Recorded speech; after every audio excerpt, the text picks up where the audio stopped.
పురాణకాలంలో బ్రహ్మాండం ధర్మ అధర్మాల మధ్య సమతుల్యతతో నడుస్తున్న కాలం. నవగ్రహాలలో శనిదేవుడు కర్మఫలగాతగా ప్రసిద్ధి. ఎవరి జీవితంలో జరిగే ప్రతి మంచి చెడుకు కారణం వారి కర్మలే అన్న సత్యాన్ని శని గుర్తుచేస్తాడు.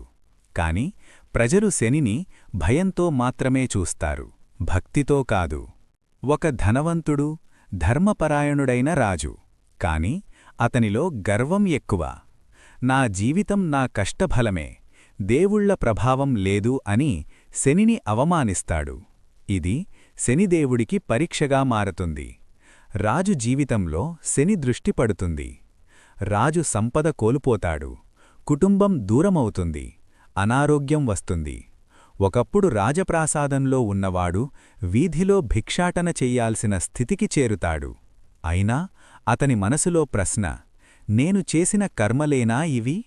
ఒక శనిత్రయోదశి రోజు ఒక వృద్ధ భక్తుడు రాజుకి శని మహిమ చెబుతాడు. ఈరోజు శనిదేవుడిని భక్తితో పూజిస్తే శని కూడా కరుణిస్తాడు అని చెబుతాడు. రాజు నల్ల నువ్వులు, నూనె దీపం నమస్కారం చేసి శనిని ప్రార్థిస్తాడు. భయంతో కాదు, వినయంతో. శనిత్రయోదశి భయానికి కాదు, ఆత్మపరిశీలనకు రోజు. కర్మలను సరిచేసుకునే రోజు. శనిని భయపడేవాడు కాదు, ధర్మంతో పూజించేవాడు శాంతి పొందుతాడు. శనిత్రయోదశి కర్మను గుర్తుచేసే రోజు, భక్తితో మార్గం చూపించే మహాదేవుని రోజు.